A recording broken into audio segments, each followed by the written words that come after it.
Greetings, everyone. My name's Ellen Kahn. I use she, her pronouns, and I'm the Senior Director of Programs and Partnerships at the Human Rights Campaign Foundation, overseeing a lot of our system change work in schools, in healthcare, and in other key institutions of daily life.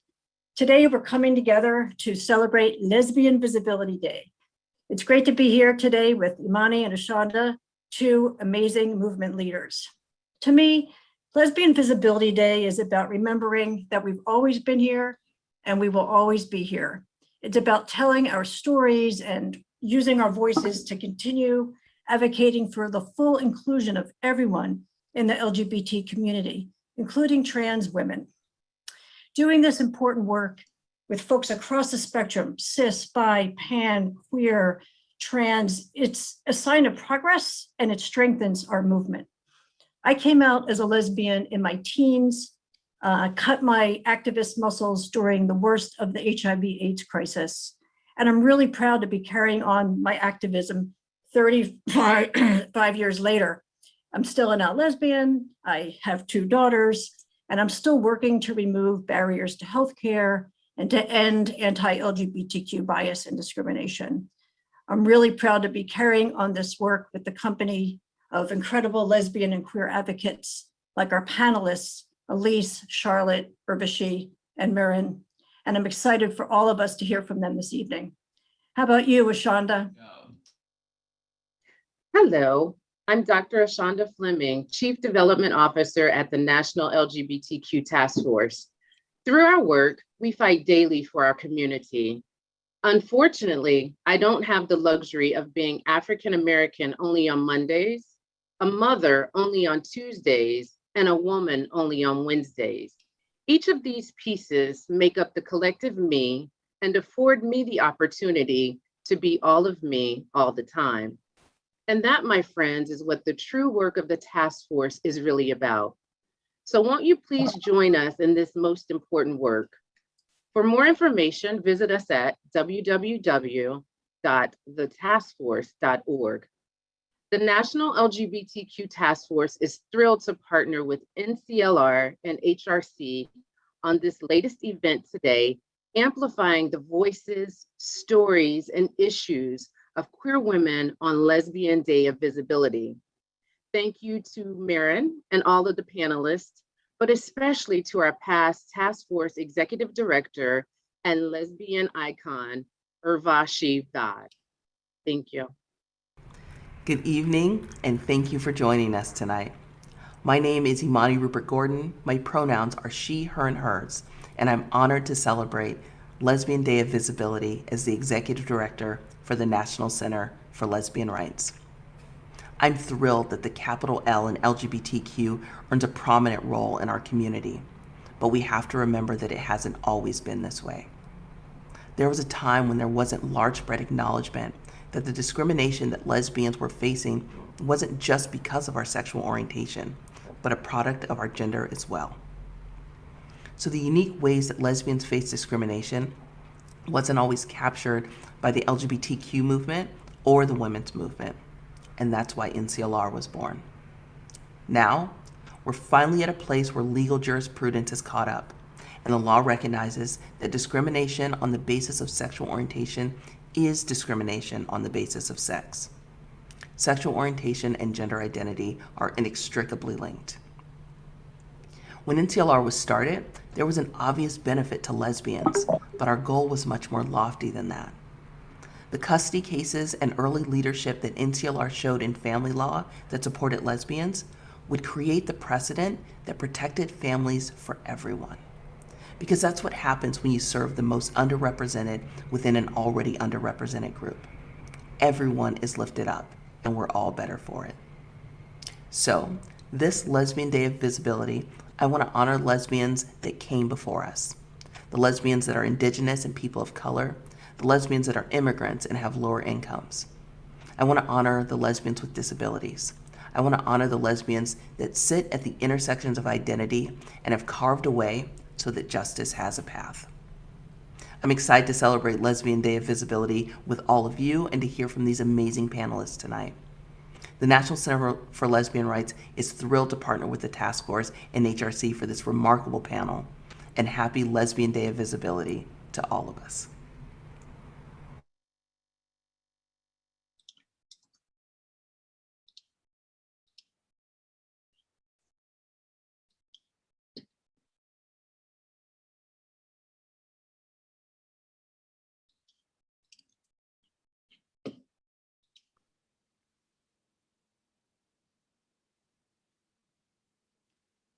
Hi there, just had to unmute myself.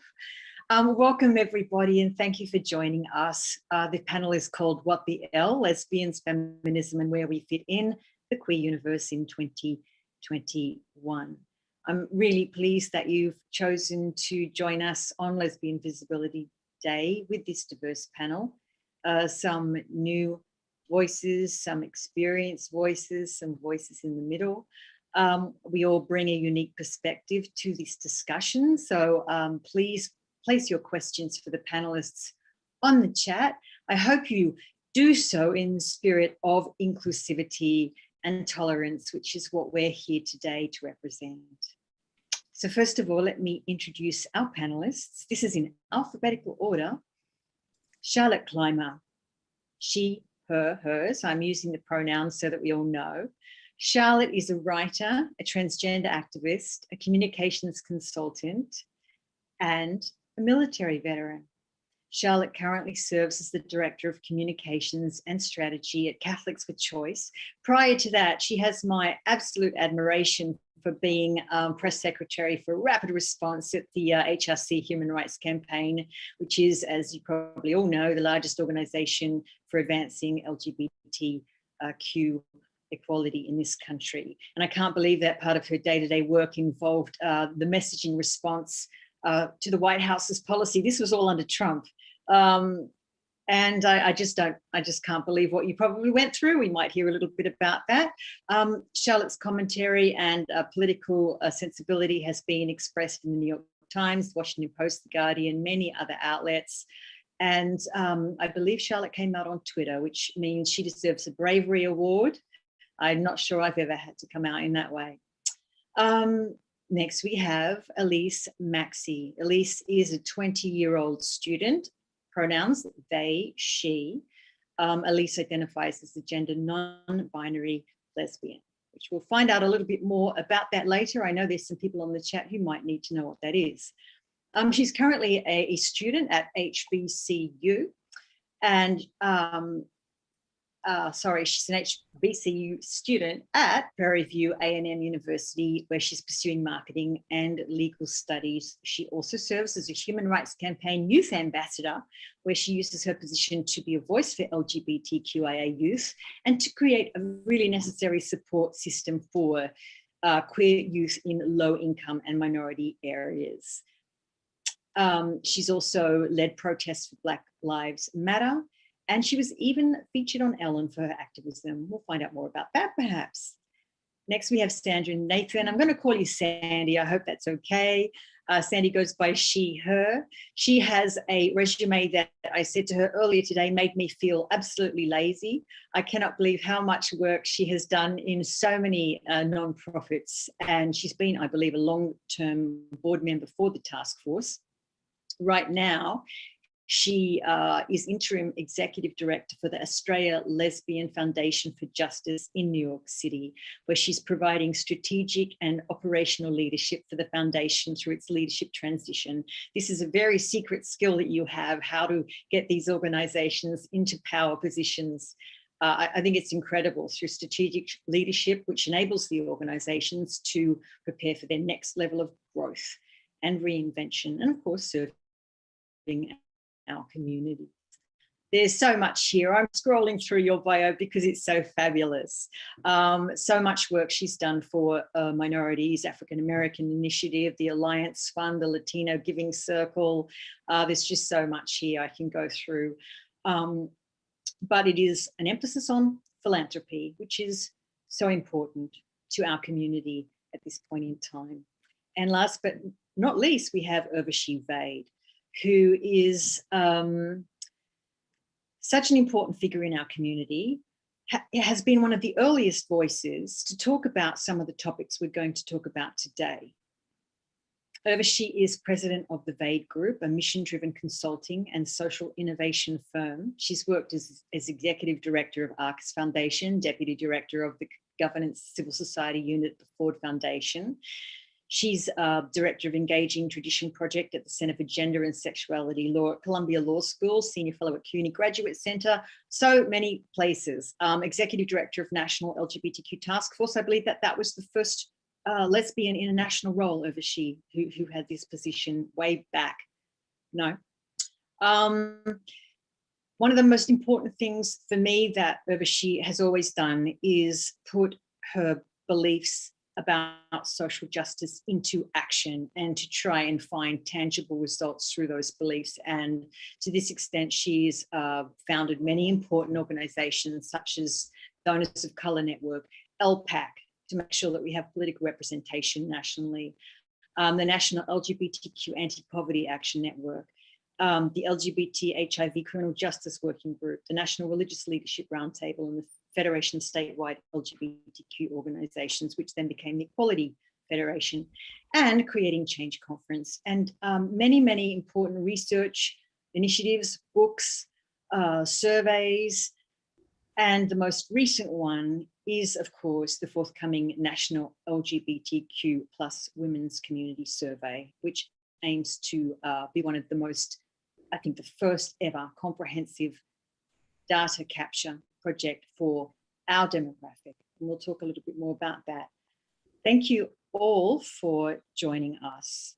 I hope we have an incredible discussion. One of the first things I wanted to raise, I should just say who the hell am I? A random woman with an Australian accent. My name is Merryn Johns. I'm the former editor-in-chief of Kerf magazine, which, as we know, is the biggest, best loved lesbian publication in the world, I like to say. Before that, I did have a history in lesbian publishing as well. I'm still working with the wonderful women at Kerf who are in the middle of transitioning this incredible 30-year publication into a foundation that can truly serve and represent diverse queer women and lesbians. So shout out to Franco and Jen, I hope you're watching. I now am helping other publications be truly intersectional and diverse. And I'm currently the editor-in-chief of Queer 40 and the group editor for Out Voices. Always my goal is to help people raise their voices and tell stories, especially if they don't normally have a platform that's easily heard. To that extent, lesbians within the LGBTQ community have often felt underserved and misunderstood. So I wanted to call on the panelists now and ask them what they think Lesbian Visibility Day means. Why do we have it? What does it mean to them? And are we really invisible? Who wants to go first?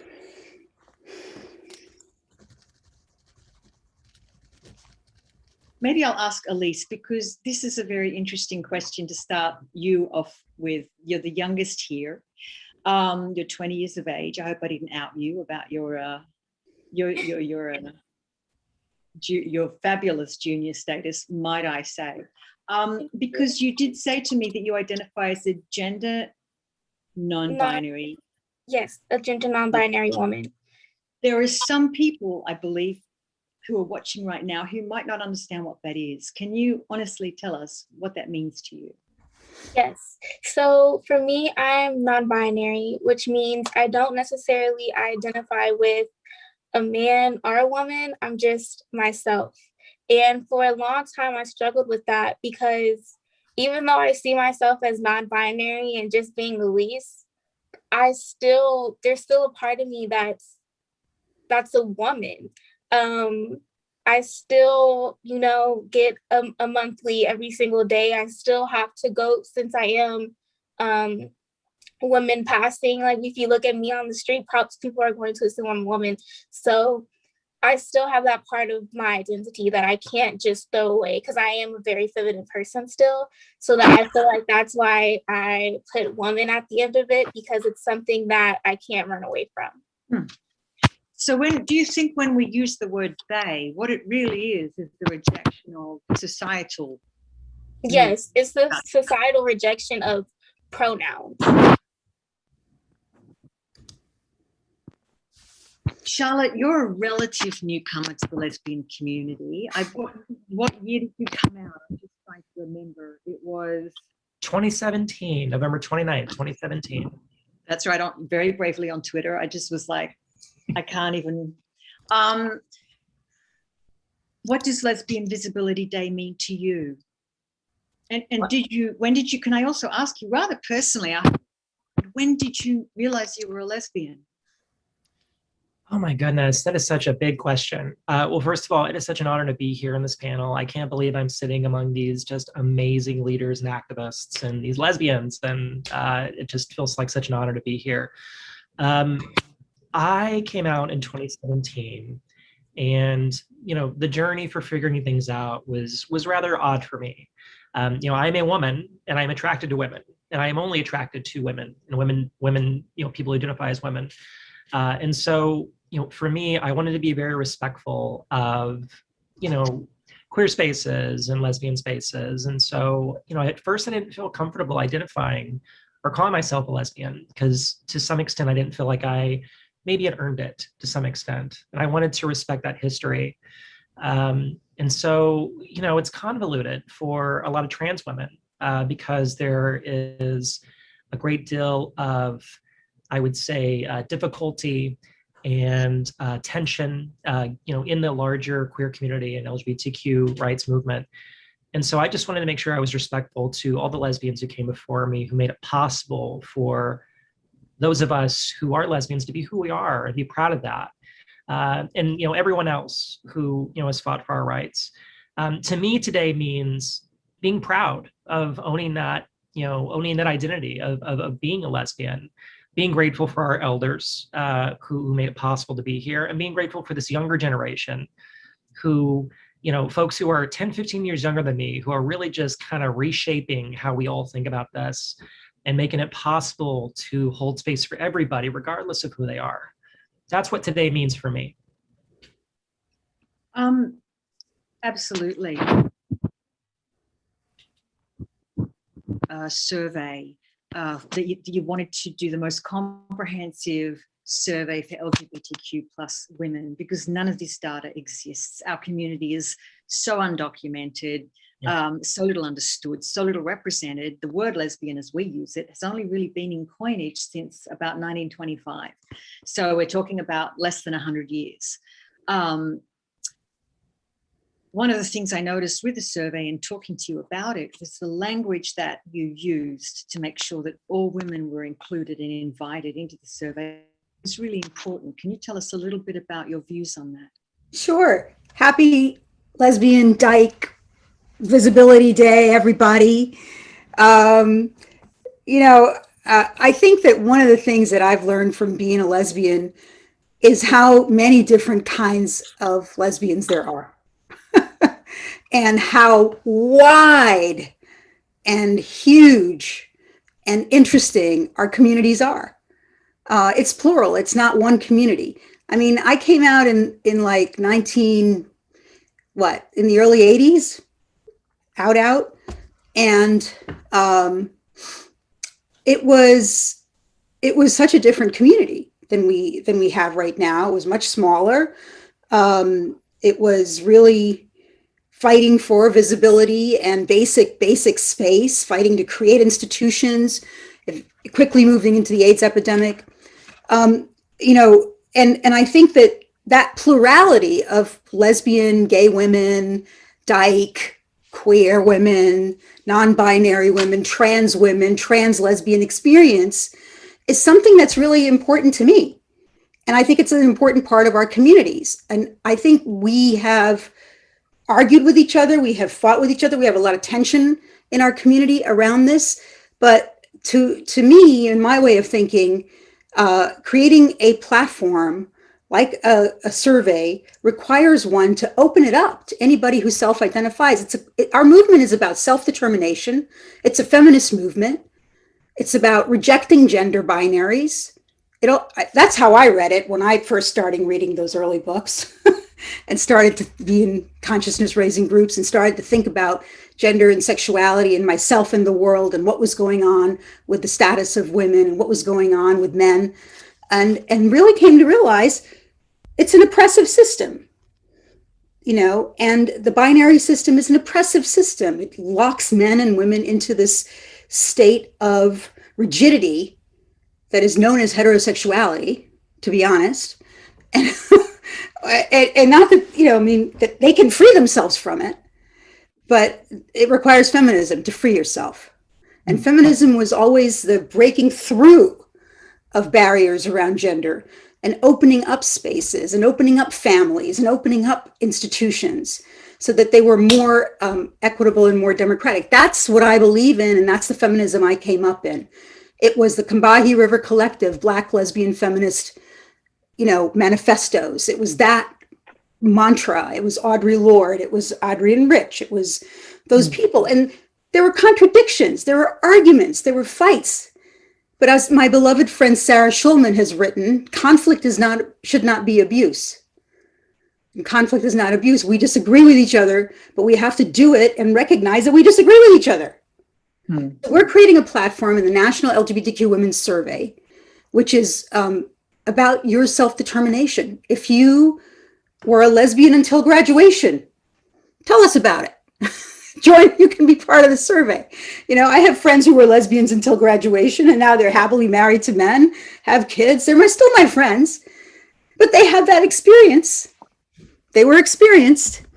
And, that's what I wanted to celebrate in this survey is the joy of our diversity, the joy of our experiences, the plurality of our experiences, the stories we have, and the painful stories as well as the beautiful stories. So I don't know if the survey, oh my God, this has been such a bear of a project to do because there's so much we want to know. And truly, if we put it all in there, it would be 9,000 questions and you'd be doing it for the next 3 months and nobody would take the survey. Right. Even in its current form, we were just meeting today, the team, and the survey is like 300 questions and it's taking 2 hours to get through. So we've got to really prune it. But what we realize is it's the first foray in a multifaceted journey that's going to take us to open up to learn more and more about our communities. And that's what we're trying to do. And that's to me what Lesbian Day of Visibility means. It's about opening up to our communities, looking at each other and saying, wow, look, we're old, we're young, we're all these different races, we're rural, we're urban. We self-identify in all these different ways. Some of us are parents, some of us aren't. And it's amazing. And we're all dykes. Right. In one way or another. That's a word that I use very happily, but perhaps, and certain words are offensive to certain people. And I apologize if it is to folks, but I always loved it when the Dyke March came along. Everybody loves the Dyke March, even if they pretend they don't. They do. It's always the best when the motorcycles come down the road.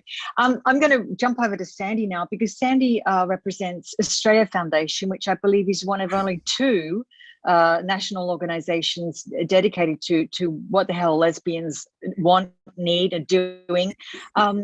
Now, the story behind how Astraea Foundation came into being is quite interesting because it was 43 years ago. Is that right, Sandy? There were like 5 lesbians. Were they friends? Can you tell us, how did this organization come to be and what do you do? What have you done all of this time and what are you doing now? Yeah. Got a muting. You got to unmute yourself.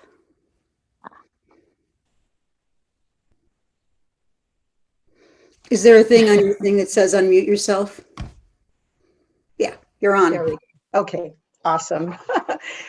First of all, I'm just thrilled to be here celebrating Lesbian Day of Visibility with all of you. This is just beyond cool. And it's beyond cool to be the interim executive director of the Astraea Lesbian Foundation for Justice. And as you said, Merryn, yes, Astraea was founded 43 years ago in 1977 by 5 lesbians who came together. Please forgive me, I cannot remember all of their names, but the folks who really stick out mostly in my heart and mind are Achebe Powell, Betty Powell, with whom I've had the opportunity to, you know, be in community and fellowship with, and really, really embed myself in the rich history of Astraea as a collective of multiracial, cross-class women who came together to fund lesbians and other women of color at the grassroots level when no one else was doing so. So, you know, to me, today has very, very special meaning because Astraea, this is Astraea's roots. We are apologetically lesbian in our DNA and who we are, and in who we represent. And at the same time, we are deeply committed to inclusiveness and ensuring that no one is left behind. So we both recognize that to be lesbian is, you know, it's a sexual orientation, but it is also a political identity that is inclusive of trans, queer, bisexual, non-binary folks, or however people choose to identify themselves. And so, yeah, so we have evolved over the last 43 years from, you know, a primarily domestic focused foundation to now a global foundation that is funding LGBTQ activists and movements across the globe. And, you know, I think we are unique in that we, as you know, as I've stated, we hold on to our lesbian identity, but we are also inclusive and supportive of intersectional movements that include those who are deeply committed to lesbian feminist activism, regardless of what that looks like. We have a lot of people on the chat right now that are drawing my attention to the subject of lesbian erasure, which I believe is attached to this concept of lesbian spaces. This idea that there's never really been a proper place for us in the world. There's never really been enough space or acceptance for us in the world. And now we are being asked to make room for other minority groups, or at least that seems to be the way of thinking behind this. I just want to ask, what do you all think of the paradox? If there is no lesbian visibility and we're all invisible, how can we be erased? And can we actually be erased by making room for other groups? Is that possible? And what is your view on that? I totally disagree with that. I don't think any other group takes anything away from me. I think the problem is misogyny and the sexist structure in which we live. We live in a world that is structured against the female gender. Hello. And that affects trans women and straight women and lesbian women and everybody in between who might identify in the feminine or female spectrum. And and that is a fact. We live in a misogynist culture.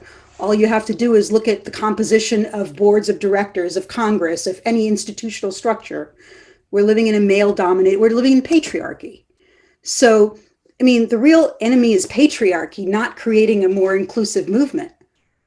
I find that a misplaced sense of anger.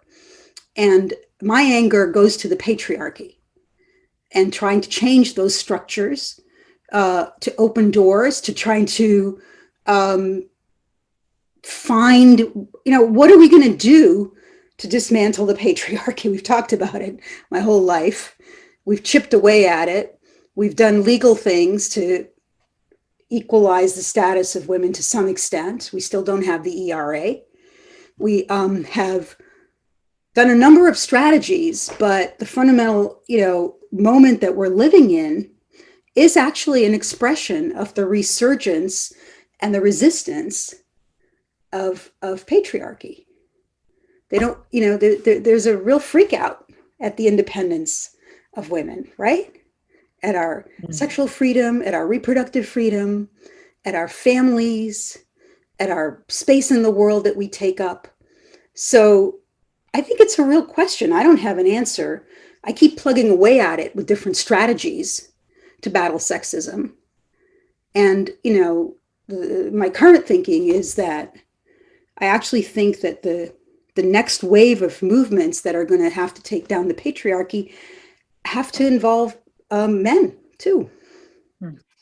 And,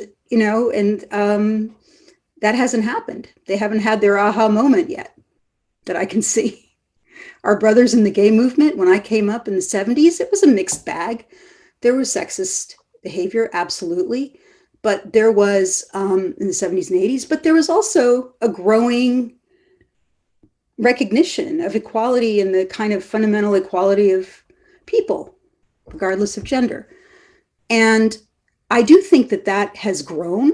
I think there are large numbers of people who believe that, but still somehow we don't prioritize sexism. We don't call it out. We live within a violent world. And the violence is violence against women. It's violence against children. It's violence against men. It's violence against all sorts, trans women and men. It's just a profoundly violent society, America. And I think that actually may hold the key for a kind of unity that could come about if we could get there. Because I think if the experience is so pervasive and it's so deep and it's so scarring, we don't even talk about it enough. I don't know. So I'm making 3 points. 1, there's a structural system called patriarchy. 2, we need strategies to attack it. And 3, I think violence is a key piece of it. Let me stop. Thank you, Urvashi. Elise, does this ring true to you, what Urvashi just said? Does this sound right to you, or do you feel there's refuge, there's safety in gender non-binary queer communities where, you know, the pressure to be a certain kind of woman, a certain kind of female is just not there? We've got a... Oh, I'm sorry, my camera, I was muted. But I'm learning so much today, by the way. I feel like we can't be erased. I don't feel like we're invisible right now. I feel adding all these different intersectionalities are growing us, because we can't erase ourselves by accepting identities that we also fit into. We're not just lesbians.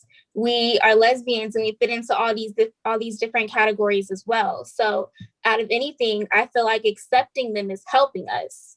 It's bringing us together. It's adding unity to the equation. So I feel like we're better together than apart. And sometimes we want to separate ourselves, especially when it comes to different types of activism. When people tell me, well, what do you care about more?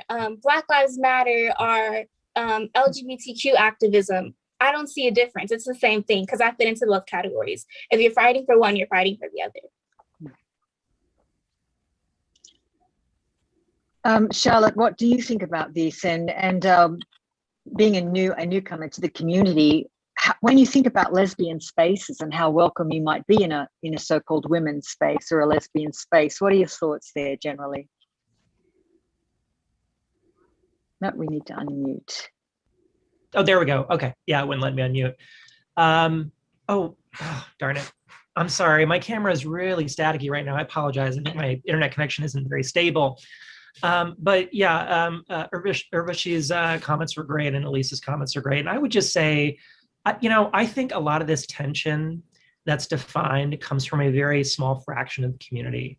When I came out, I found that the people that were most supportive, who really went to bat for me, who made me feel welcome, were cis lesbians, hands down, and it's not even close. Those are the folks who made me feel welcome. One of my dear friends and one of my mentors, Sue Fulton, she reached out like the day I came out and made it very clear that, however I wanted to identify, whatever support I needed, she was there for me. And that has been my personal experience in lesbian spaces. I find them to be welcoming, affirming, and inclusive. And however people choose to identify, I respect that. If you want to identify as a queer woman, I think that's great. If you want to identify as queer generally without putting woman in there, that's great. I'm a lesbian. I proudly identify as a lesbian. And I think people just need the space to be who they are, and we shall respect that. Yeah, I mean, I think it's very interesting, this discussion of how much space and identity takes up. I remember when I was editor-in-chief of Kerf magazine, we had a tagline, America's best-selling lesbian magazine. And I got lobbied by several readers saying that that tagline was exclusionary and that I must take it off the magazine. And we resisted for as long as we could, but the pressure was so very, very vehement from the queer community that they felt this was almost a bigoted claim, that there was a magazine for lesbians, and they felt that they couldn't read it and they couldn't identify with it. And the letter I got from a bisexual woman really tipped me over the edge because I care deeply about bisexual women and I have dated them, and I believe that they're the biggest part of our community. But she said to me, as a bisexual woman, I feel your magazine erases me. And I thought, that's it. We're doing something about it. And it was a really terrible thing to have to do because so many lesbians were disappointed that we did that. And then I got to thinking, but why does this word carve up space? Why can't it be a word, like Elise says, that attracts other identities and in fact is a welcoming word and a welcoming, flexible identity? And I think, well, we have to make it that. If it's not viewed as that, then it must not be that. So it's our job to widen that space and let people in. That would be my 2 cents worth. Sandy, what do you think about the name and the word lesbian? Because it's in the name of your foundation, your organization. You've not taken it to be the Astraea Queer Foundation, or you've not turned it into an acronym to avoid it. Right. You've kept the word. Yeah, so I want to be explicit and let folks know that it was not until 1990 that Astraea put the term lesbian in the title for the foundation. And it was done out of an awareness, a consciousness that the word lesbian needed to be a part of how the foundation identified itself. You know, I mean, if you really think back to the discrimination that lesbians seen back in the 90s, it was profound. You know, it was the end of the Carter administration, the Reagan administration, I mean, all the things that were happening within the world of HIV and AIDS. Lesbians became, you know, sort of at the back bus. And so, you know, the founding mothers, the leaders of Astraea at that time were very, very clear and intentional that the name lesbian had to be a part of the title of this foundation. And then they added for justice, because they wanted it to be inclusive of all oppressed people, you know, however people identified themselves. So in my view, it's not either or. If we are going to have a world that is transformed, if we are going to dismantle the patriarchy, if we are going to dismantle white supremacy, we have to understand that there has to be an intersectional approach to this work, and that, you know, oppression is oppression. You know, I, as a Black queer feminist, I hold multiple identity. When I go out in the street, no one sees me as a lesbian, they see me as a Black person. You know, and so when I wake up in the morning, the first thought that I have on my mind is, you know, is my brother safe? Is my nephew safe? Am I going to be safe, you know, in this world of overt violence against people who look different, whether we're Black or trans or lesbian? So in my view, we can't afford to separate ourselves from each other. You know, yes, Astraea is explicitly a lesbian foundation. And we are also intentional that we are inclusive of all those who identify, you know, as having a different gender identity. Yeah, I think that's so powerful. And I think that, you know, when I think about how bitter some of the fights are within the lesbian community about inclusion and exclusion, they're being waged in the chat at this moment. And, you know, and I think it's that I feel excluded in nearly every space I'm in. And you know what? Newsflash, it's a fact. I'm a brown lesbian with left politics. Hello, living in a capitalist patriarchy that's racist and white supremacist. What's the point of inclusion? The places that are including me are social movements and the new spaces that we're creating, right? And when those places feel like, oh, they're not safe for me, people get very, very deeply affected and alarmed. And so I understand the frustrations and anger, but I don't feel like the response is to turn on each other. And I feel like that's what we've done again and again, and that just perpetuates the system as it is. I think the response is, quite frankly, to turn on the right wing. Okay, the right wing is the enemy, and there is a clear, integrated set of social movements called the right wing: white nationalism, white supremacism, the incels, they're anti-feminists, the far-right faith-based movements that are so anti-women, promise keepers, and so on. You know, we could go on and on all day, categorizing them and listing them. And our think tanks like Political Research Associates and Western State Center do a beautiful job listing and explaining that to us. I think it's so important for us to think forward and think about the world that we're trying to build. And that's what I love about lesbians. That's what got me excited when I came into lesbian community. We were imagining things. We would be sitting in, like, I was in this little group called Lesbians United in Non-Nuclear Action. Somebody in the chat's probably in that group. We were like going to shut down the Seabrook nuclear reactor, right, in New Hampshire. And, right, and, like, we were thinking about the end of nuclear power. I mean, it was like, you know, a couple of, you know, dozen dykes and living rooms in Alston, Brighton, you know, or we were talking about grassroots organizing as strategies to interrupt violence against women in the neighborhood. And so that's what I mean by thinking forward. Those things got me excited. They were like, practical interventions, something I could do as a 21-year-old, as a 20, you know, like a kid. And now here I am in my 60s, and I'm thinking about a different set of issues. I'm thinking about getting older. I'm thinking about being so vulnerable health-wise. I'm facing multiple health crises. I'm dealing with it. You know, I have the blessing of a community of friends and an incredible life partner in Kate and Clinton, who's my partner in life and all things, and whose book I have to flash, What the L, from 2005.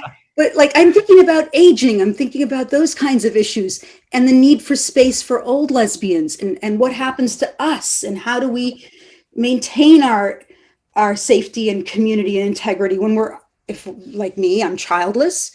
You know, who's going to take care of me? Who's going to take care of Kate? Those in each generation, we have our concerns. And what I guess I'm pleading for is a sense of common struggle. Yeah. And clarification about who's the enemy. Yes. Yes. I can agree. Certainly not. I mean, unfortunately, it is that we seem to be each other's enemies, and that some people have very short memories, which is, I can go back to the early 90s and recall when I was not let into a gay bar because nobody believed I was a lesbian.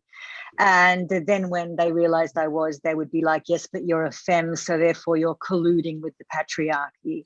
So come back when you get a haircut. I mean, you know, that wasn't that long ago. So it's almost like we have to find reasons to exclude other people, perhaps, or this is my experience. Alise, how did you feel about Urvashi's talk there? Because I've always said to Urvashi, she was intersectional before that was even a damn word. She was always looking at the other. I was schooled by the best. But it's so heartening for me to also see that you, Alise, have described yourself as an activist.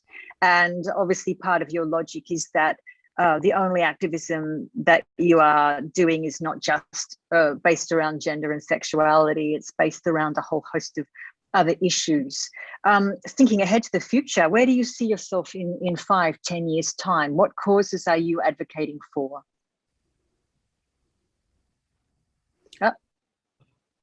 You're on mute, Alise. We need to unmute. Thank you. 5 or 10 years. Wow. Are we like 25 or 30, very young. Wonderful.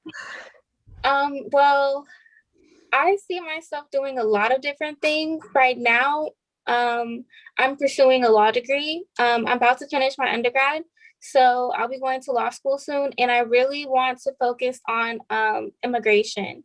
I'm in Texas, so I'm right by the border, and a lot of my friends have stories of crossing over and sneaking into America, or like being scared, just like coming to school, or they're in school so they don't have to go back home. And I feel working with those families and trying to get them a place to stay here where they seek asylum is needed. I feel like not a lot of people look out for them, and me being a brown person as well, I feel connected. And the next big thing that our community is going to have to deal with is LGBTQ refugees and immigrants, because they are out there. And as the other countries in the world, not just first world countries, but countries like Africa and India become a lot more aware of their rights movements and the progress, like we have in the refugee camp in Kakuma right now, where LGBTQ refugees are being set on fire at night. And they have very few people advocating for them to get them out of there. So yes, it's a great cause. We have about 7 minutes left. I was going to dig into the chat and see if we have any interesting questions here, and I will just obviously ignore the questions that are not in the spirit of this occasion. Yeah, we do have Elizabeth McCain, thank you. She thinks there's room for all of our identities, and it does sadden her that our spaces have disappeared. This is something I was thinking when we come out of this pandemic situation, we've lost so many of our brick and mortar establishments. Does anybody here feel that we will want to gather in person together again and bring back the concept of a women's space or a lesbian space or even a lesbian bar? Wouldn't that be nice? Thoughts on this? Hell yes. Oh, hell yes. Yes. Hell yes. Triple yes. There are spaces and let's support the ones that are still in existence, like Henrietta on the Hudson. Thanks to Urvashi, that became my hangout. A league of her own in DC, a great local lesbian bar in DC that's been just absolutely wonderful. Yes, and Cubbyhole, and in each city you can still turn up here and there a gathering place that's a lesbian bar, or there are parties and people trying to produce events that bring us together, which I really appreciate, because that is not easy to do. And I do think that there's such a desire on all of our parts to be reconnected physically. It's been so hard, this isolation with COVID, and you can see the end, but it's not there. Elise? Yes. So me, when I really started to explore my sexuality, I was very young. And then when I got to get older, like in my 20s, the pandemic started. So I've never even stepped foot in a physical lesbian space. I've never been into a lesbian bar, none of that. All my spaces have been virtual or through activism, or kind of like this. I've never had that physical interaction involved in my own community, and I crave that. I feel like it's very needed. Well, I tell you what, if you can get to New York, I'll take you out for a drink. How about that? And don't forget that there are the prides and the outdoor gatherings that might be spaces where you could be in community with people too. And there's, but you're in Texas. It's a challenge, I know. Yes. Sister lives in Texas. It's a challenge. Austin is great. I just want to point that out. Austin is amazing. It is. But there's lesbians everywhere. That's right. There certainly is. I would like very much to go around our fantastic panel now and ask what you are each passionate about right now as a project that you're working on. What is the very next thing you are going to get done in 2021? Charlotte, I'm going clockwise, so I'm looking at you. I'm going to start with you. Gosh. Mine is really simple. I am most excited about getting more lesbians, queer women, and progressive women generally into office. That's what I'm excited about. It's going to happen. It's happening. That's right. Sandy, what about you? What are you working on? Well, I'm most excited about a permanent executive director for Astraea. As you know, I've been leading. She's out there somewhere. Yeah, if any of you out there are interested, please go on our website. Yeah, so I've been the interim executive director for the past 18 months, and I have loved every minute of leading this amazing foundation. Just have loved every minute. And for me, it's been a time of integration and wholeness. Because there were times when I personally did not feel welcomed in white feminist circles. And so now to be a part of a feminist foundation that's very grounded in, inclusion and inclusivity is very, very powerful and very healing for me. So today holds very special significance for me because of how I've become reconnected because of the Astraea Lesbian Foundation for Justice. So my aspiration for the organization is that it finds an amazing leader who will take it into its future and build upon all the hard work that the board, the staff have engaged in to, ensure that this organization that is unique and like none other continues well to the future. Urvashi, what are you working on? Well, I have to say the National LGBTQ plus Women's Community Survey, which should be out in the field in June. We keep getting there. We're almost there. It's a community-based effort to put out a survey that we hope tens and thousands of lesbians will take, and that will be the basis for us to talk about some information about our community's families and experiences in life and resilience and joys and struggles, and be the basis for organizing and pushing organizations. So I'm immediately working a lot on that with amazing people like Dr. Alise Sewell down at Emory and Dr. Jamie Grant and Dr. Carla Sutherland, amazing dykes, one and all. And then on a personal level, as I said, I think many of us deal with a lot of struggles, and I am dealing with some health struggles, and they take up a lot of time. So I feel like that should be acknowledged in life, because it isn't just, rosy politics. It's like real life. People are dealing with jobs and money and health and housing and stuff, and that's an important thing to raise up. And I'm okay. And Kate, come say hi to everybody. Just oh yes, hi. If you don't mind, Elise, I'm just gonna. Oh please, Hello. come on in. Oh, there you are. I was Hello, lying on the darling. bed listening. So anyway, this is our wonderful panel. I'm going to flip it to our final panelist, Elise. Hey, Elise. Hello. Well, currently, I'm a Human Rights Campaign Youth Ambassador, so I do a lot of work with them. I'm always onto something. But personally, I realized that a lot of students cannot afford a college education. So I've been saving up a lot of money out of my paycheck to hopefully get a scholarship up by this fall. So I'm really excited for that. I'm excited for that too. And I wish you really all the best with your studies and with everything. I can't believe how much you're doing already for the community.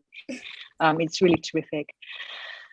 I tell you what, we've had an epic chat. I have done many Zooms. I don't think I've ever done a Zoom where the chat has just zipped on by, and I've not even been able to keep up to it. And I want to tell you something. Whether you meant to do this or not, people, you already created a lesbian space just by adding your comments here right now. We have not always agreed with each other, But everything that has been said on this chat right now has been interesting. And I know that it comes from a valid place. What our job is to do is to make this exist in reality and to be the change that we really do want to see without letting history brush us to the margins again, as it has done for the past 100 years. I'd like to thank you all so much for joining, for listening to these incredible women. I hope if you do have exclusionary thoughts, I hope you've at least opened your mind to a little bit of things you've heard today. I think it's very comforting to draw boundaries, but I think it's also really a lot more nourishing to push those boundaries aside and find out a little bit more about the other people on the other side of them. I do urge you to also check out the Kerf Foundation, which is a very good example of something that was started as one thing in the form of a magazine and changed over time to include more and more voices. Even in my tenure, that was 10 years, I really did try to do better and expand who I thought a lesbian was. And that involved me to grow and change and include and really open my arms to a lot of different people. So I do encourage you all to do the same thing if you can.